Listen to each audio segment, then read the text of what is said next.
I tried launching an agency, did it for about a year. And I would say if ChatGPT was around, it would still be around and be successful because, one of the big flaws that I sort of had at that time was I got stuck. I just got stuck in self-doubt. And it was almost like I never really got the plane off the ground Yeah. because I had so much doubt about the plane that was on the runway. We never really took off. I would have doubts about the name. I would have doubts about what it's about. I would have doubts about everything. I was stuck. And I think as a sort of sparring tool, this has been just so great to get not stuck. Hey everyone, I'm Jeff Benjamin, Global Chief Creative Officer at Tombras. We're a Knoxville-based ad agency. This year is the #1 agency of the year. Henrik, you and I have been friends for a while. We worked together for about a year. We've always been curious about each other, about what we do, and certainly about technology. So I think this is going to be a great conversation. Looking forward to talking about some stuff like lately I've been noticing how much it validates us, says great things, makes me feel like a genius. I think a lot of that is great and has a role in the creative process, but maybe it can also hinder the creative process. So I'm really excited about that conversation. I know Jeff because some of the entrepreneurs that I work with that's been very successful, like the founder of Row and the founder of Public.com, they used to work for Jeff when they worked in the creative industry. And then at one point they were like, you have to talk to Jeff. He's super cool and creative. And he has been our agency of record for Bark, working on a lot of our big launches. And so if anybody's ever seen the Bark Air video, which is hilarious, then it was Jeff and his team that made that. Jeff is one of the creators I know who have big teams and a lot of creative folks around him, but very often kind of like go like, hey, I was chatting with ChatGPT or Claude about this specific thing. And I thought it might be an interesting kind of powwow of like, how does people on the front line actually use this on a day-to-day? Let's go. So maybe I'll just take from Henrik and just say, when do you decide to go to the team versus go to your ChatGPT buddies? Like, what's your shortcut heuristic for, do I bring this to a human or do I bring this to AI? Oh, that's an interesting question. And it begs a conversation about, my therapist would say, this is at this point, we have to talk about trust. Because my instinct actually is every time go to AI first. And I'll tell you something, like, I think maybe part of it comes from, no one's perfect. I've got flaws. One of the things I'm very aware of is sometimes I not struggle, but like, what do you ask the team? How do you ask the team? What are you asking them to do? And instinctually, sometimes what I have in my head is maybe not the right questions that I'm asking. Sure. And so in some ways, there's a value in just going to AI first, like a ChatGPT or whatever, to figure out what exactly am I going to ask my team to do or pursue, or which direction to focus them in on. And so in some ways, like, it's been helpful for me to sort of like spar a little bit with the AI to in my head get the conversation straight. How much is this because it's so agreeable that it always goes like, that's an incredible idea, Jeff? I saw it, I was on Instagram and there was like a meme or something, and they were saying that like people are complaining that ChatGPT is glazing too much. So I guess glazing is like a Gen Z term for like great idea or like wow or like, and I was like, wait, I don't want them to change that. I kind of like this aspect of it. I do also 100% think that specifically for marketing, advertising, there are a lot of great answers to any problem, and they're all correct. The thing that's really important is that you just sort of pick one. Pick one of these angles and give yourself enough runway to throw yourself at it 110%. I think you have to sort of be aware that like maybe it is a little self-congratulatory with some of your insights or first thoughts, but I like that it gives you confidence to pursue a direction and throw yourself at it 110% and see what comes out of that endeavor.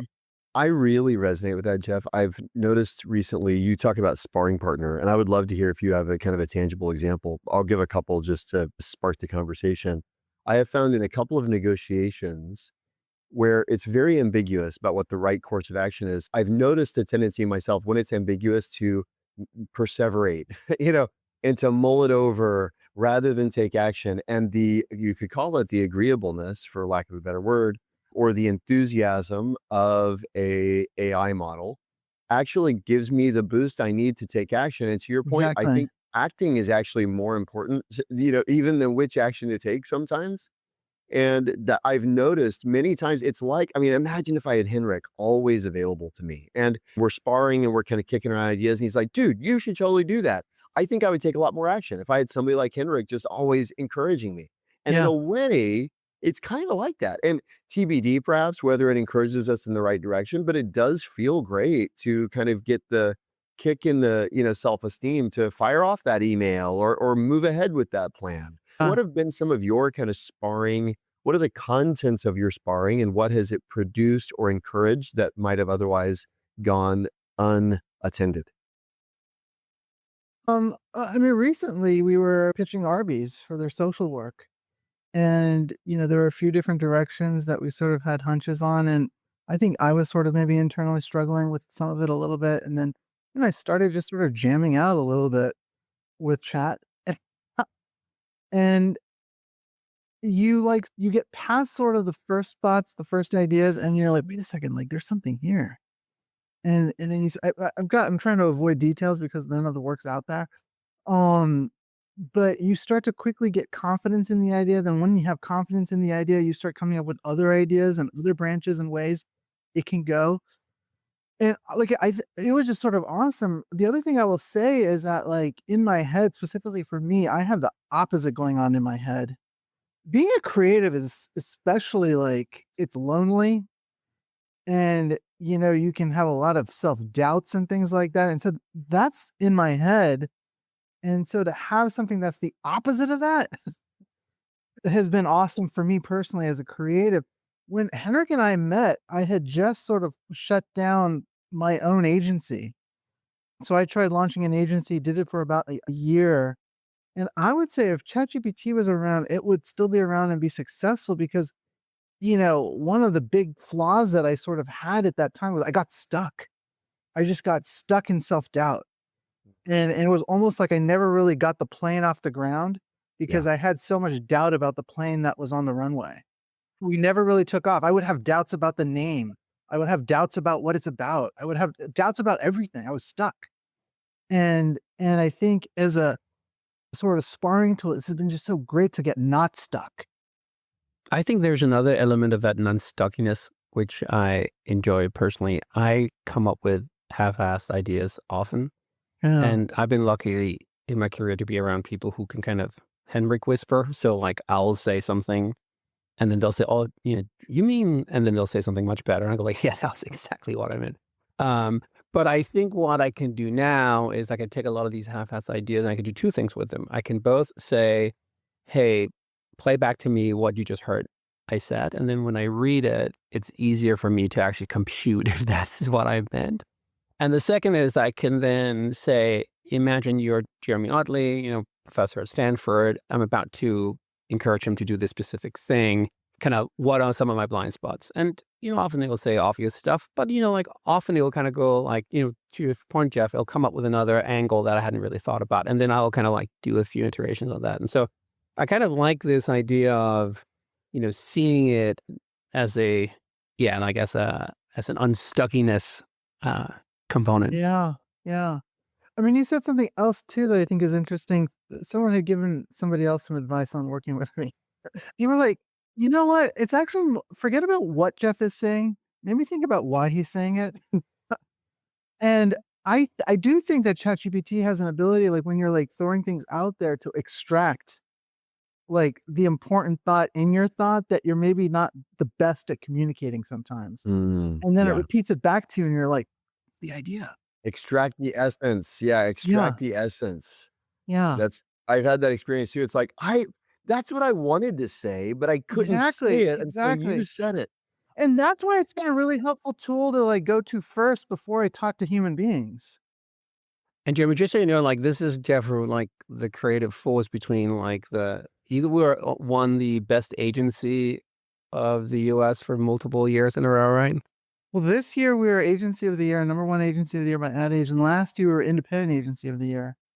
And it's been like a little bit of a 5-year renaissance. It's 5-year renaissance. It's like an 80-year-old agency based in Knoxville, Tennessee, which is the last place you'd ever think of. And so we've Yeehaw. had a Let's little bit go. of a, yeah.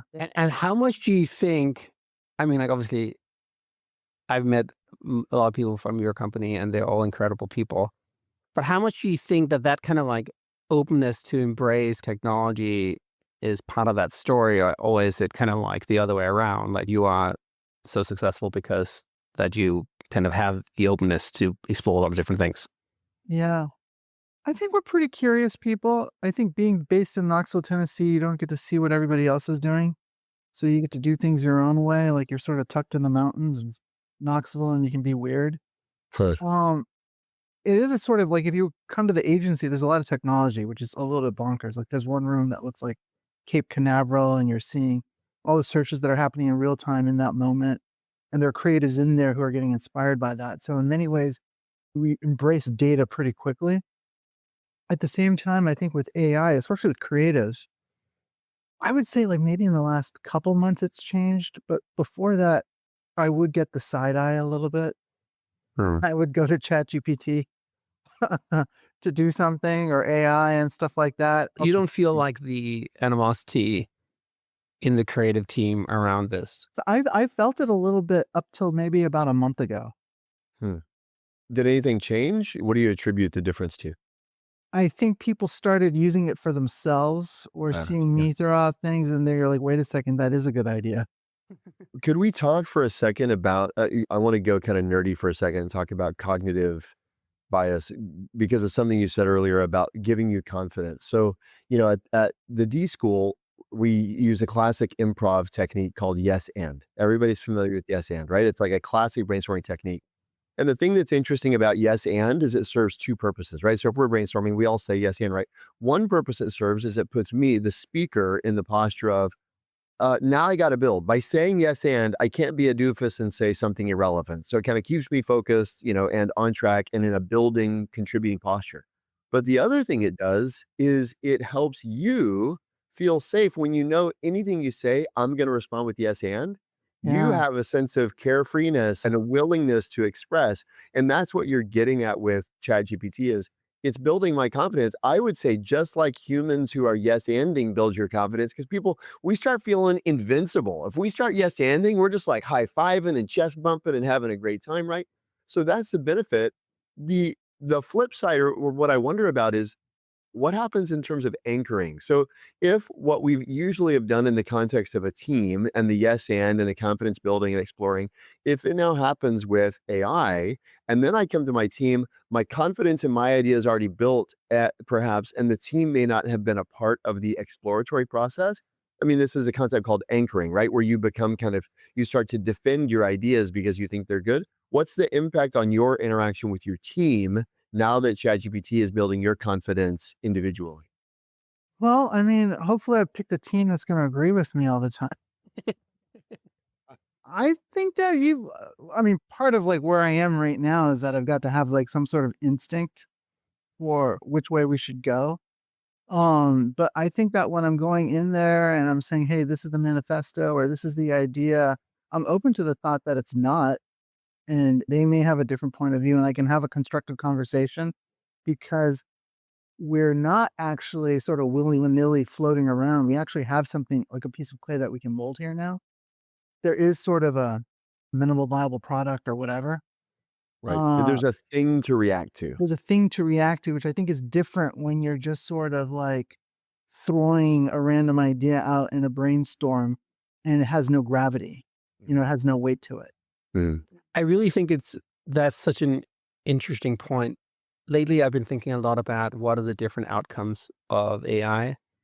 And I got obsessed with this kind of meta thought that most people gravitate to concepts that has been articulated clearly and labeled. So there's two concepts that we talk a lot about in the future AI. It's basically universal basic income, and it's some permutation of what I think was called like the paperclip kind of thesis, which is basically AI will turn us all into paperclips.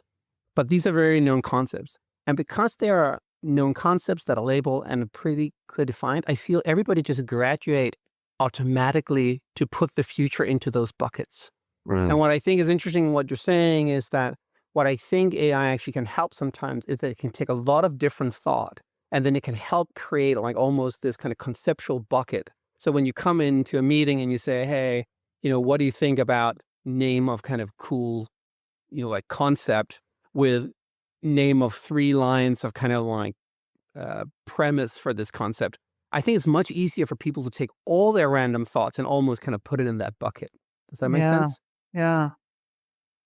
And I think honestly for us creatives, it's also kind of part of our job to create buckets that have gravity so that other people kind of can get excited about contributing to them. Yeah. Because all these very abstract thoughts are just difficult to have in your mind, and it's difficult to have a good conversation about because kind of abstract conversations that just end up having abstract outcomes, right? Well, and ironically, or not, I don't know if it's ironic or not, but I don't know what that word means really. It's just an interesting word to use. But the capacity of an AI to insta bucket something, i.e., here's a bunch of my loose thoughts. Create a 4-letter framework that's a helpful Huge. mnemonic, Yeah. right?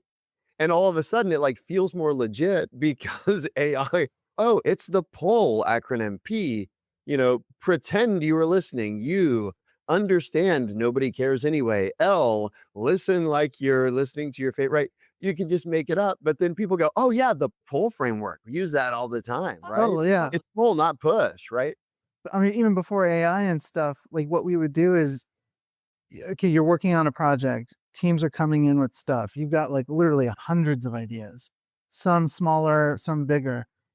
You put them all on a wall, right?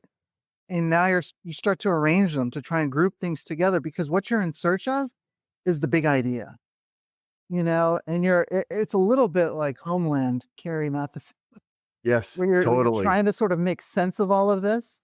And it's like, okay, this is the idea, or this is the idea. There was a guy famous, Ari Merkin. He was famous for like, this guy wouldn't show up for a couple of weeks, and then he would show up 2 weeks into this thing. He'd go to the wall and he'd be like, that's the idea.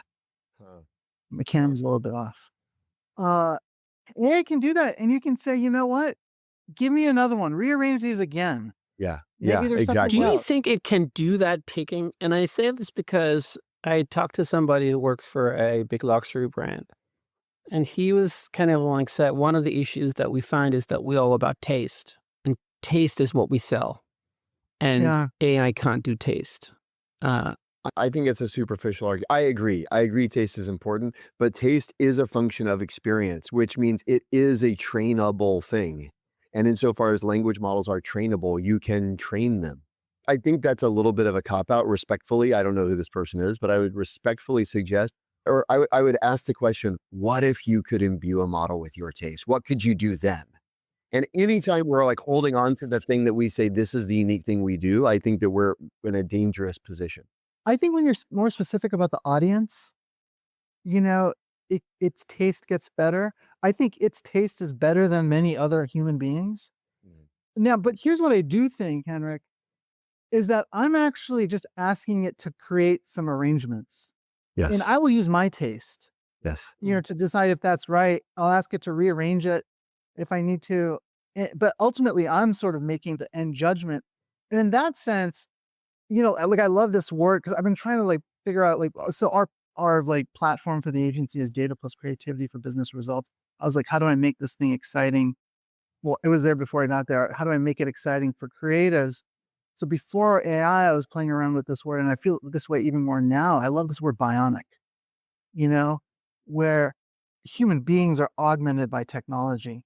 And that's what I think of that relationship. When it's coming up with these different variations, ultimately, I still have to put my humanity and my instinct and judgment and taste. I have to apply that to this. There's a weird tendency, I think, a desire for it to be so magical that we don't need to do any work. I've Yeah. observed that. Henrik knows, we conducted some research last year, myself and a research colleague out of Harvard. We conducted this research. What we found was the teams that exerted the least effort felt the best and had the worst outcomes. Yeah. And the teams that exerted the most effort felt the worst and had the best outcomes. Yeah. And there's it's like AI, if it's just got to make it easy, right? And what we Yeah. don't want is we don't want to expend the calories. And granted, going to the board and finding the great idea is an expensive task, right? And if you say, now rearrange them and find it again, it's like for a human, they're like, dude, I got to go get another Red Bull. I need to take another walk, right? But for an AI, it goes, sure, happy to rearrange, right? But then the question is, as the human, will you still say, now I'm going to exert the effort to evaluate the rearrangement? And that's where a lot of folks underperform, because eventually you're just like, what, it's whatever it says, right? Because it's cheaper from a calorie burning perspective. Yeah. I sat on the board of Bjarke Engel's group for many years, and Bjarke has this kind of cool, he's a big architect for people who don't know. And he has this kind of expression, he talks about people doing homework, which is basically when he comes into his studios and people have kind of answered whatever the questions that they were given, but it's kind of like just something they did fast because they wanted to go and do something else. And so based on that, I now often kind of like my question when people give me something, maybe even before I see it, is like, would you put this on your portfolio? Like, is this going on your portfolio or not? And they're like, oh, maybe not. It's like, okay, come back when it goes on your portfolio. So I think it's interesting. And I have a question around that. That's a great question. We have actually, I'll just tell a short story from a podcast we did like a few weeks ago where we talked, I think it was the CEO of The Atlantic. And we got into this very interesting kind of conversation, which is basically what are the human skills that you need to practice for you to become better using AI? And the short thesis is that let's say that you are bionic and you have an Iron Man suit on. And if you can lift 200 pounds as a human with a bionic suit on, you can lift 1,000. But it's an exponential technology. So if you can only lift 50 pounds, then you can only lift, let's say, like 250 pounds.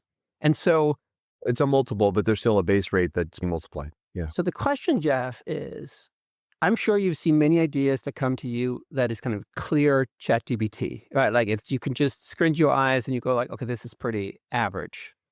What do you think is some of the unique human traits that we as creatives have to practice in order to get the best out of the bionic suit that AI has given us?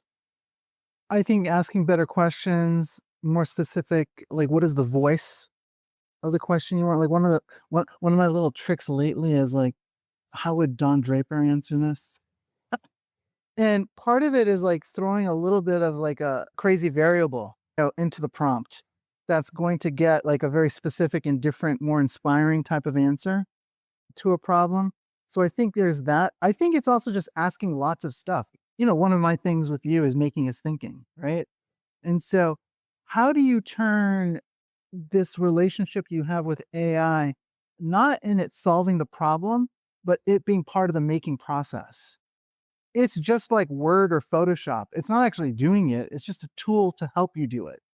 My visual language is always stone carving. That kind of, I start with the empty prompt, which is basically just like a big block of rock. Yeah. And then all my questions is just me carving stuff away. And sometimes I go like, oh, this will be a pretty woman. And then I accidentally cut off the nose and go, okay, not a woman anymore. Now it's something else, right? And so it's all about just kind of like following the flow as you kind of like build it out. Yeah. Yeah. There's something interesting when you say, how would Don Draper answer this, Jeff, which I think is worth calling out, which is there are certain, and I'd be curious if you have other examples of this, but there are certain, you could call them, what a nerd would call them is metacognitive strategy, which is thinking about my thinking. And what you realize in that moment is, oh, I need an expert perspective, right? And we talked at length with this amazing dean of Harvard's education school, Stephen Kosslyn, a few months back, about going upstream of our thinking. And a lot of times the really interesting insights are when we kind of push our thinking upstream from the outcome to a more specific prompt like that. And that, I think, is a function of experience, right? Knowing to ask the question, how would Don Draper think about this, is valuable. And again, it's expensive because probably like you've got some output that either you can think about, which requires a certain amount of caloric energy, right? Or you can ask an additional question, which is going to force you to kind of reactivate and re-engage. But it's more expensive, probably. How do you think about when to inject more questions versus when to just stop, or when to go to a human? Oh, I'm just a curious person. So I'm just in some ways I was made for this moment. Uh, Because it's tireless and its willingness to continue I to mean, Henrik entertain? knows I just love asking questions, and it'll always give you an enthusiastic response. But when do Well, you go, "Now I can go to the team"? when I have enough to be like, holy, like, like this feels like an idea, or this feels like a bunch of ideas, or I think we're onto something. There seems to be enough here. Henrik said something before. I don't know if this is going to answer your question. He said something before and it made me think, like, this is not advertising related. I've got an idea for a rom-com. All I have is a title. I wish I had someone for you. That's the title. I think it's a good rom-com. I'm not sure. So like one of the first things I did with ChatGPT was I said, like, write a screenplay. Like, I don't know the first thing about writing a screenplay or anything like that. I just got a hunch that this title's a good title. And you're like, oh my God, like, it's like, this seems like it could be a movie. And then I'm like, well, write another one. And then it writes another one. It's completely different. But I'm like, this is a pretty good movie too. Like, you do that enough times, you're like, wait a second, I got something here. I had a theory, a hunch that I wish I had someone for you was good. But like, I'm seeing enough here now that like there's fertile territory. What I think of as a big idea is an idea that can give you lots of ideas. I should be able to go to the media team. I should be able to go to the programmer and they should have ideas when I tell them this idea. Like for me, a big idea is something that's got a lot of width to it. And so because of that version of what I think a big idea is, Mm. when I'm seeing a lot of stuff coming out of this computer that seems pretty good, maybe it's not like the can winning idea or the idea that's going to break the internet, but when I'm seeing enough, that seems like, wait, this is a place to go fishing. I also think, I don't know, when you were asking that question, Jeremy, I was kind of thinking, I wonder when I kind of stop prompting and start like talking to humans. I think it's when kind of like the excitement for what I got is bubbling over and Yeah, I need to share it with somebody. yeah, And I don't need to share anything with ChatGPT, right? It'll just always be there waiting. Like, it's not like I'm so excited to tell you this new idea. Chat, hold your GPU.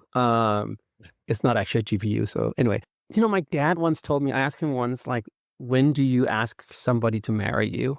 And he had like a Danish phrase, which was something to the extent of like, when there's nothing else that you would rather do, like when that is the only thing that kind of like Really? obsesses your mind, right? When you can't help yourself, basically. And so Mm. I That's think what's cool. interesting with, like this thing about when do you tell a human is that it actually talks back to the point about what is the human trait that we should practice. And there's something very innate, I think, in most humans that when they have something exciting, they want to share it.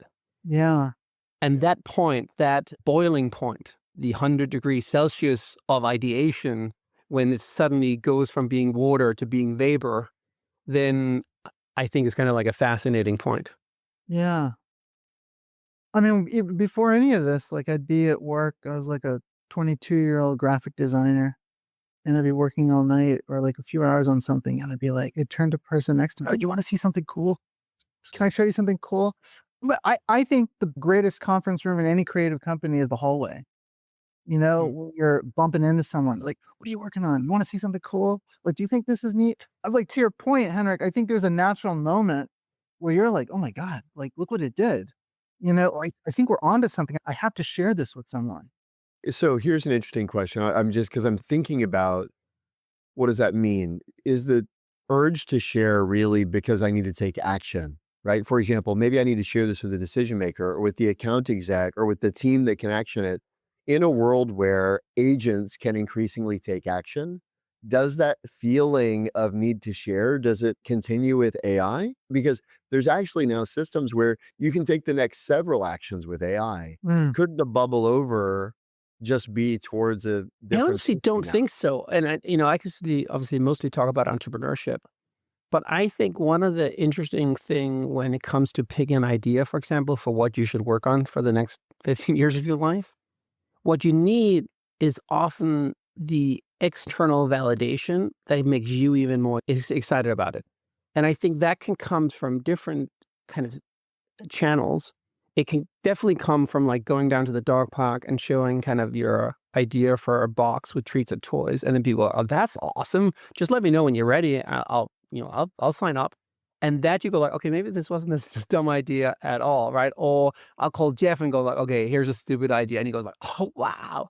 And so I'm actually not sure that AI could do that. I think that there's something very interesting in that I don't think we necessarily have a term for is the human to human reaction, the connection that comes when you share something that you're excited about to somebody else and they get excited about that too. Yeah, And I think you need that for entrepreneurship and maybe even for creativity.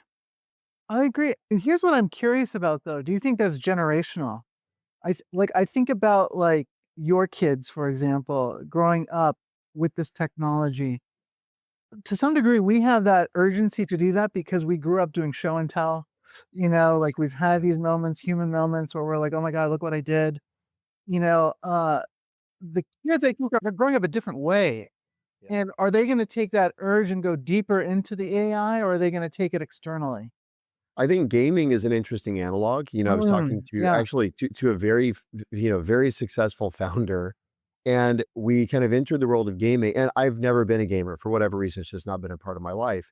But this founder, who I would say is well adjusted and all this stuff, very successful externally in business, started telling me things about their kind of life in the gaming multiverse, for lack of a better word, and I found myself somewhat surprised to realize how much validation is you would say it's not human. I mean, maybe because there are humans behind the other avatars, maybe it's human. However, I left that conversation feeling there are sources of validation that are totally different to another human kind of vibing, resonating at my resonant frequency. That, to your point, Jeff, about I don't know if it's a generational thing or what. Again, I always want to question the premise. I'm not sure I think it's a generational thing. I think it's an innate human thing still. I mean, like, I think when Jeremy, you obviously is more exposed to young people through universities, but when I just see my kids, 5 and 11, I mean, like, the 11 would play Roblox. That's a game. It's a lot about competing against other people and getting seen to be good at it. And so there is this notion that, like, and I think they might even be skeptical that they're being played with because obviously a lot of games are very good at making sure you get just the exact amount of challenge so you feel in flow, but not enough so you Mm. kind of give up. I Mhm. think kids are so incredible smart. They pick up on that and they go, yeah, it's just playing me. I understand that. And I think specifically, I mean, the 11-year-old already is like, that's just the algorithm. Or, like, I know there's a supercomputer that's trying to get me to spend more time on. I think that generation probably is just going to maybe even be a little bit anti it. Wow. No, I think the human to human thing is something that we for a while will not. And I think actually, if you're really philosophical about it, and it's a completely different conversation, is if you think about what are the big risks of AI, I actually think it's one of the biggest risk is that it dehumanizes us because that for a while we will basically enjoy getting complimented by the AI. Like social media got us excited about like liking each other's food pictures. And Yeah. then slowly you went like, hey, wait a minute, I'm being completely isolated now from quote unquote real humans. And as we know, and Jeremy will stop me because he knows more research than anybody I know, but like it is really about feeling connectivity to communities. And if you look at all the longevity happiness studies, it's all about feeling as part of like a collective. And I think that's probably hundreds of thousands of evolution that is difficult to throw out of people. Yeah. Jeremy, this is where you should just cite 3 kind of research papers and make me sound like I know what I'm talking about. Yeah, well, you do, definitely. And increasingly, online communities are real communities, right? I mean, that's part of the beauty of the internet, right? That you can have this like really weird niche kind of interest. And I say weird only in the sense I mean unconventional. That's not a judgmental word, but maybe like a niche interest. You can find your people. I don't think finding those people is any less of a real community. And if you met with them in your living room, right? And the forums in which you meet with them, and then there starts to be layers of abstraction there in terms of, do you know their identities? Is it an anonymous community? There start to be all sorts of interesting things. And then you really get to, where is this validation coming from? And by the way, now, I mean, just imagine what Meta's doing with all sorts of kind of AI powered kind of personalities in different places. Are we increasingly, I mean, we know the kind of danger of bots on platforms. are we increasingly going to be validated by AI personalities that share our niche interests? I don't think that, at least theoretically, that it's impossible. I think you're probably right. I guess I'm just hopeful that we will.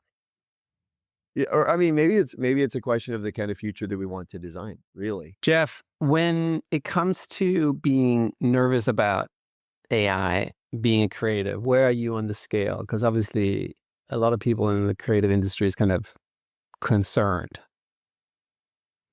I think there is sort of like you got a great term that AI is collective intelligence. And the risk with collective intelligence is that you end up with things that aren't distinct. And so I do think there's a real risk in, to your point of like, falling in love with your averageness that you did together with the AI. And you're so proud of it. And like you sort of get blind to the idea that wait a second, maybe this isn't distinct, that this is art. And I'll tell you something, this happened to me. I was so excited about it. I'll tell you, it is so good at writing a brand manifesto. So, it does this manifesto, it does it so quick. I'm like, oh my God, it's doing it even better than like some of the people I work with. And it did it so fast. And I feel like maybe I authored it, even though AI did it, and I'm tweaking it and stuff. And so we end up making a video, we take it to the client, play it for the client. Like, I'm like, oh my God, this is incredible. And the client said that this doesn't feel distinct or had that sort of averageness isn't the right word, but you know what I mean? It's not feeling distinct. It doesn't feel ownable, iconic to us. So I think there is that sort of risk Yeah, that's that I fascinating. think about a lot, that you can, it's what we were talking about here, that like, even though I do love the self-esteem, uh, that can be a danger. It's a double-sided sword.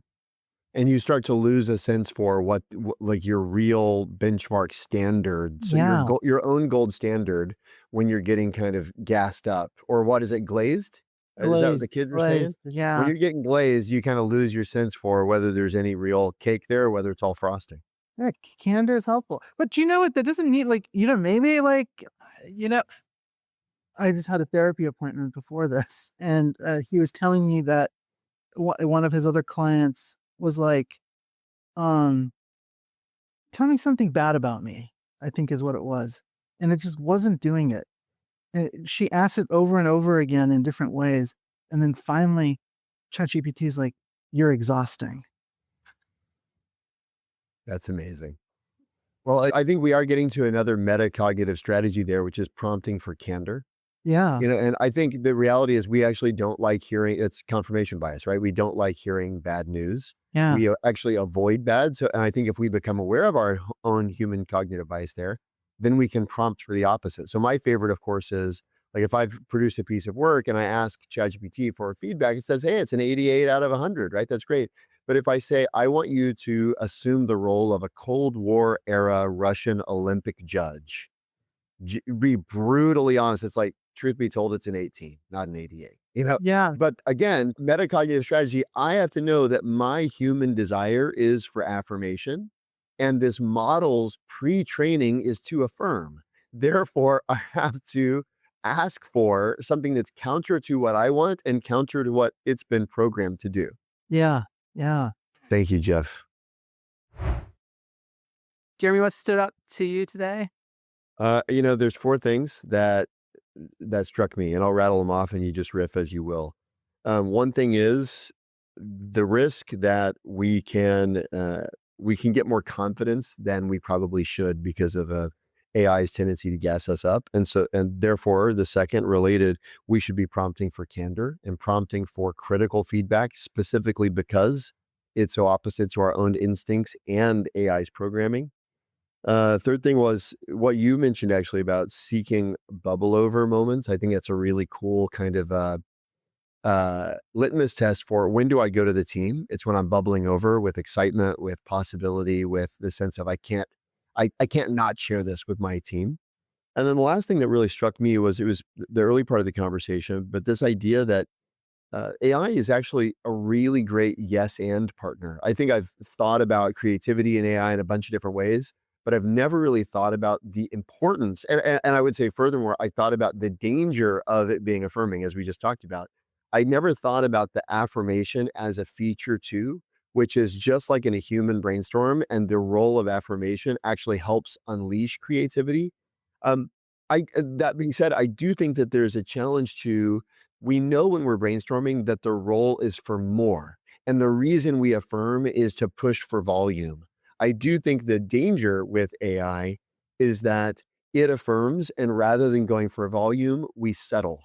And so I wonder how we kind of rewire our own instincts when it comes to creativity in AI to kind of leverage the affirmation to fuel greater ideation rather than fueling mediocrity.